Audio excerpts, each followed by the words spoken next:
अगर आप ये वीडियो देख रहे हो तो आई होप आपने इसका पिछला पार्ट देख लिया है। अगर नहीं तो इसे यही पॉज करके इसका पिछला पार्ट जरूर देखें, जिसका लिंक मैंने आई बटन और डिस्क्रिप्शन में मेंशन किया है, वरना पूरी एक्सप्लेनेशन आपके पल्ले नहीं पड़ेगी। पिछले पार्ट में हमने देखा कि रेड टीम पूरे एनर्जी से हमला करती है, वहीं उन्हें रिवर्स में ब्लू टीम नजर आती है जो कुछ देर पहले अटैक कर चुके थे। इसलिए जब फॉरवर्ड रेड टीम के एंगल से देखते हैं तो हमें ब्लू टीम रिवर्स, वहीं बैकवर्ड ब्लू टीम के व्यू से उन्हें फॉरवर्ड रेड टीम रिवर्स नजर आती है। अंत में आइव्स और प्रोटैगनिस्ट डेड ड्रॉप के टनल की तरफ भाग पड़ते हैं और उनके पीछे मिलिट्री हमर लग जाती है जो रिपीटेडली हॉर्न करते रहता है। पर दोनों के टनल में एंटर करते ही बूबी ट्रैप के कारण वो लोग कैद हो जाते हैं, पर उन्हें आगे बढ़ना पड़ता है। पर आगे उन्हें सील्ड गेट मिलता है जिसके डोर की दूसरी साइड किसी की लाश पड़ी होती है, जिसके बैक पर वही बैज होता है जो उसने ओपेरा सीज के दौरान उस मास्कमैन के बैक पर देखा था जिसने उसकी जान बचाई थी। सेटर का आदमी एल्गोरिथम को गिराने पड़ता है और प्रोटैगनिस्ट को देखने के बाद वो फ्यूचर सेटर को रिपोर्ट करता है और सेटर उन्हें फोन से उनकी आखिरी गुड बाय बिड करता है। पर दूसरी तरफ नील सेटर के आदमी को टनल के एंट्रेंस पर बॉडी ट्रैप बिछाते हुए नोटिस करता है, जहां कुछ देर बाद फॉरवर्ड डायरेक्शन में प्रोटैगनिस्ट एंटर करने वाला है।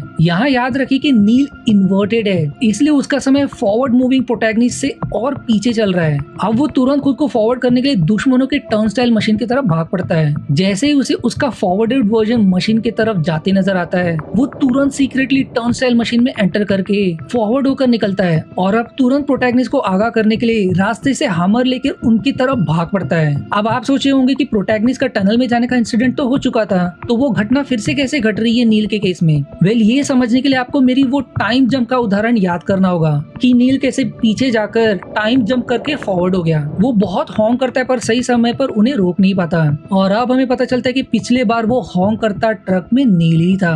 नील अब तुरंत डेड ड्रॉप की ऊंचाई के लोकेशन की तरफ भाग पड़ता है। वहीं यहाँ सेटर अपने आदमी को प्रोटैगनिस्ट को शूट करने का ऑर्डर देता है, पर इस तरफ कैट सेटर को जीतकर शांति से मरने नहीं दे सकती, इसलिए गुस्से की आग में वो अपना बदला लेकर उसे मार देती है। वहीं सेटर का आदमी प्रोटैगनिस्ट को शूट करने ही वाला होता है, वो लाश रिवर्स में जिंदा होकर उसकी गन शॉट के बीच में आकर प्रोटैगनिस्ट की जान बचा लेता है और डोर को ओपन करके रिवर्स में निकल जाता है। प्रोटैगनिस्ट डेटोनेशन से पहले सेटर के आदमी को खत्म करके एल्गोरिथम को अपने कब्जे में ले लेता है और अब फॉरवर्डेड नील भी रोप की मदद से डेटोनेशन के ठीक पहले उन्हें ऊपर खींच लेता है। इसका मतलब कि हालांकि सेटर के मरते ही ईमेल ट्रिगर हो गया होगा और भविष्य के लोगों ने उसे पढ़ लिया होगा, उनके डेड ड्रॉप को खोदने पर एल्गोरिथम कभी मिलेगा ही नहीं धरती को नष्ट करने के लिए, क्योंकि उन्होंने पहले ही एल्गोरिथम को अपने जब्त में ले लिया। और इस तरह ग्रैंडफादर पैराडॉक्स की थियरी प्रूव हो जाती है, क्योंकि सिंस वो सेटर को रोकने में सफल रहे इसलिए धरती कभी नष्ट ही नहीं हुई, जिससे भविष्य के लोगों का वजूद भी मुमकिन होगा और फिर भविष्य के लोग पास के सेटर को हायर करेंगे उनके लिए एल्गोरिथम ढूंढने के लिए, और फिर प्रोटैगनिस्ट और नील मिलकर सेटर को रोकेंगे और इस तरह ये लूप चलते रहेगा। कैट के लिए भी लूप कंप्लीट होता है जब वो फ्यूचर सेटर की लाश को ठिकाने लगाकर भागने ही वाली होती है।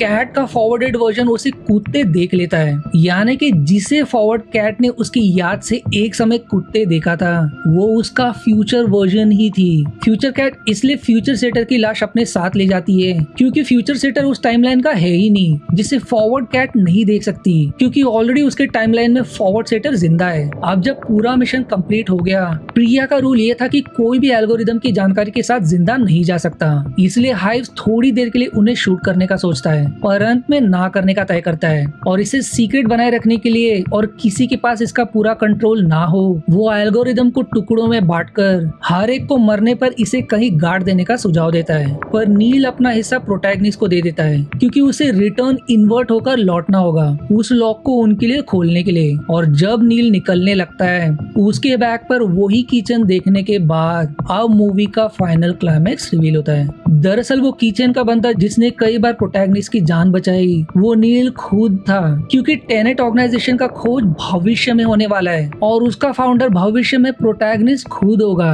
पूरी मूवी शुरुआत से एंड तक ओल्डर प्रोटैगनिस्ट का plan temporal pincer movement attack था, जहां ओल्डर प्रोटैगनिस्ट को पूरी जानकारी रहेगी कि कैसे सेटर को हराना होगा, जो वो खुद आगे होगा और वो ये सारी जानकारी भविष्य में अपने सबसे करीबी दोस्त नील को देगा ताकि वो इन्वर्ट होकर पीछे जाकर उसकी यंगर वर्जन की मदद कर सके सेटर को हराने के लिए। नील पहले से सब कुछ जानता था ओल्डर प्रोटैगनिस्ट के नॉलेज शेयर से, पर उसने उसे कभी नहीं बताया क्योंकि वो प्रोटैगनिस्ट को इतनी अनबिलीवेबल जानकारी देकर कंफ्यूज नहीं कर सकता था। वहीं जैसा कि स्टेटमेंट है कि जो हो गया वो हो गया, वो फैब्रिक ऑफ टाइम और स्पेस फेस से छेड़खानी नहीं कर सकता, कुछ अलग करके जो कि कभी हुआ ही नहीं था। भविष्य में दोनों जिगरी दोस्त बनने वाले हैं। इसलिए अब हमें पता चलता है कि नील पहले ही मुलाकात में इतने अच्छे से प्रोटैगनिस्ट के बारे में कैसे जानता था, पर उसकी दोस्ती का सफर उसके साथ यही अंत होता है, क्योंकि उसे फिर से इन्वर्ट होकर जाना होगा, उसे बचाने के लिए खुद की जान देकर, उस लॉकर को ओपन करने के लिए, क्योंकि वही एकमात्र सबसे बेस्ट लॉक पिकर है, जिसका क्लू हमें फ्रीपोर्ट के दौरान भी दिखा था,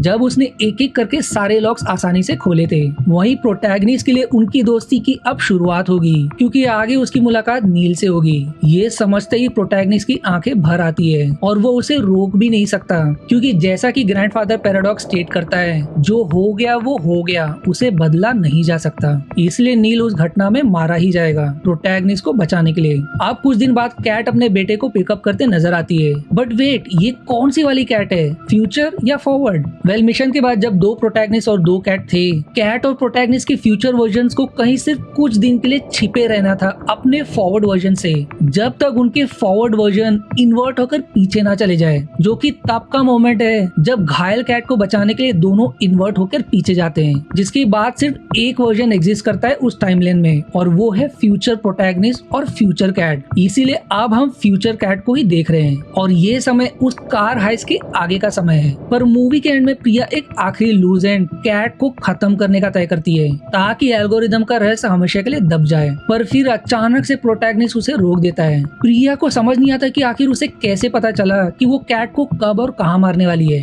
तब वो उसे कैट का वॉइस मेल सुनाता है, जहां उसने अपना टाइम और लोकेशन स्टेट किया था, और फिर प्रिया को कैट की तरफ देखने को कहता है, जहां कैट को प्रिया के खतरे का भनक लग जाता है, और वो तुरंत उसी फोन से प्रोटैगनिस्ट को सेम वॉइस मेल ड्रॉप करती है, जो फोन प्रोटैगनिस्ट ने उसे कभी मुश्किल में पड़ने पर यूज करने के लिए दिया था। यानी कि कैट का प्रोटैगनिस्ट को वो वॉइस मेल ड्रॉप करना और वही सेम वॉइस मेल पहले से प्रोटैगनिस्ट के पास होना, इसी तरफ इशारा है कि ये प्रोटैगनिस्ट इन्वर्ट होकर भविष्य से आया है प्रिया को रोकने के लिए। प्रिया रीजन देती है कि वो सिर्फ लूज एंड को टाई कर रही है, जैसा कि टेनेट के फाउंडर ने उसे इंस्ट्रक्शन दिया था, पर प्रोटैगनिस्ट उसे रिवील करता है कि वो ही है टेनेट का फाउंडर, और वो शुरुआत से उसी के लिए काम कर रही थी। फर्क बस इतना है कि लूज एंड को टाई करने का काम उसका कभी था ही नहीं, ये काम उसका खुद का था। इसलिए वो प्रिया को वहीं मार देता है, क्योंकि वो भरोसे लायक नहीं थी, क्योंकि उसने उसे वादा करने के बावजूद कैट को मारने की कोशिश की। पर अगर आपको सवाल आ रहा होगा कि आखिर भविष्य से प्रोटैगनिस्ट को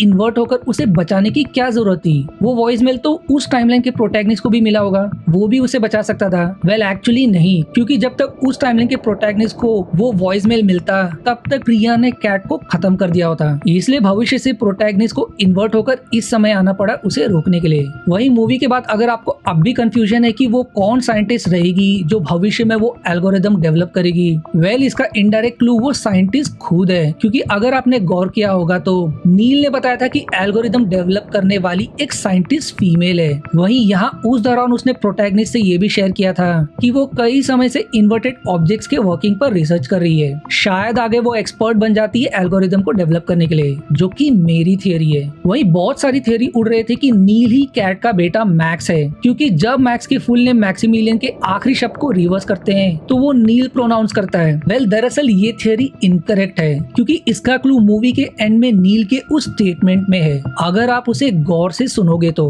और अगर आपको पूरी एक्सप्लेनेशन बट शॉर्ट में टाइमलाइन में चाहिए कि कैसे ईच कैरेक्टर शुरुआत से एंड तक टाइमलाइन से गुजरते हैं, वहीं आखिर क्या रिलेशन है मूवी का एंशिएंट स्कल्पचर से, और आखिर हर एक कैरेक्टर का पिंसर मूवमेंट फ्लो कैसा रहा, तो मुझे कमेंट में यस, और अगर नहीं क्योंकि आपके लिए ये एक्सप्लेनेशन इनफ रही तो नो कमेंट करना ना भूले। और आज की वीडियो में इतना ही। जाने से पहले प्लीज वीडियो को लाइक और कमेंट करना ना भूलिएगा।